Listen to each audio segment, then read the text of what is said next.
বাঙালির ঈদ মানেই কি শুধু নতুন জামা পরা আর সেমাই খাওয়া? না, বিগত 94 বছর ধরে বাঙালির ঈদ মানেই শুধু আকাশ বাতাস কাঁপিয়ে বেজে ওঠা একটি গান। ওমন রমজানের ওই রোজার শেষে এলো খুশির ঈদ। আর আজকে জানবো কিভাবে এই কালজয়ী গানটি সৃষ্টি হয়েছে। এক রাত শ্যামা সঙ্গীত রেকর্ড শেষে কাজী নজরুল ইসলাম বাড়ি ফিরছিলেন। তখন হঠাৎ তার পথ আটকে ধরলেন বিখ্যাত সুর সম্রাট আব্বাস উদ্দিন। মিত্র নজরুলের কাছে তার একটা আবদার, যেটা না শোনার আগ পর্যন্ত তিনি নজরুলের পথ ছাড়বেন না। নজরুল আবদারটা শুনতে চাইলে আব্বাস উদ্দিন বলেন, কাজীদা, পিয়ারু কাওয়াল কাল্লু কাওয়াল এরা কি সুন্দর উর্দু কাওয়ালি গায়, শুনেছি তা অসম্ভব রকমের বিক্রি হয়। বাংলায় ইসলামী গান তো তেমন নেই, বাংলায় ইসলামী গান গাইলে কেমন হয়? আপনি ইসলামী গান বানালে মুসলমানদের ঘরে ঘরে আপনার জয়গান বাজবে। আব্বাস উদ্দিনের অনুরোধ শুনে কাজী নজরুল ইসলাম কি বলবেন তা বুঝতে পারছিলেন না। শ্যামা সঙ্গীতের প্রচলন ছিল, তিনি আব্বাস উদ্দিনকে হ্যাঁও বলতে পারছিলেন না, আবার সরাসরি নাও বলছিলেন না। গান রেকর্ড করতে হলে বিনিয়োগ করতে হবে, প্রয়োজনীয় জিনিসপত্রও লাগবে। এগুলোর জন্য তিনি তাকে গ্রামোফোন কোম্পানির রিহার্সেল ইনচার্জ ভগবতী বাবুর কাছে যেতে বলেন এবং তাকে রাজি করাতে বলেন। তখন আব্বাস উদ্দিন ভগবতী বাবুকে গিয়ে অনুরোধ করলেন, কিন্তু ভগবতী বাবু ঝুঁকি নিতে রাজি না। ব্যবসার প্রতি তিনি সতর্ক।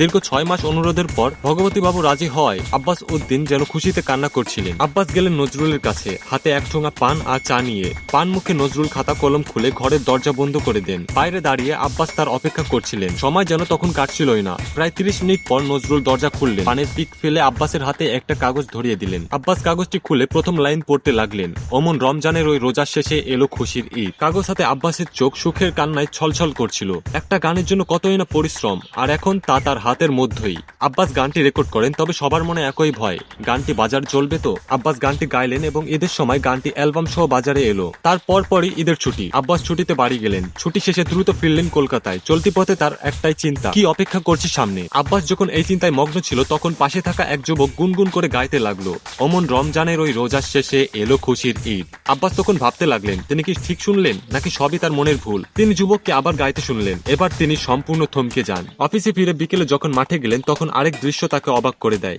কয়েকজন ছেলে মাঠে দল বেঁধে বসা, তাদের মধ্যেই একজন গাইছে, অমন রমজানের ওই রোজার শেষে এলো খুশির ঈদ। এই দৃশ্য দেখে আব্বাস আর দেরি না করে সরাসরি ছুটে যায় নজরুলের কাছে। নজরুল তখন দাবা খেলায় ব্যস্ত। সাধারণত যাই ঘটে যাক, নজরুল তার খেলা ছাড়ে না। তবে এবার আব্বাসের আগমনে তিনি তার খেলা ছেড়ে গিয়ে আব্বাসকে জড়িয়ে ধরে আর আব্বাসকে অভিনন্দন জানায় এই কালজয়ী গানের জন্য। এবং এভাবেই সৃষ্টি হয় এক কালজয়ী গান।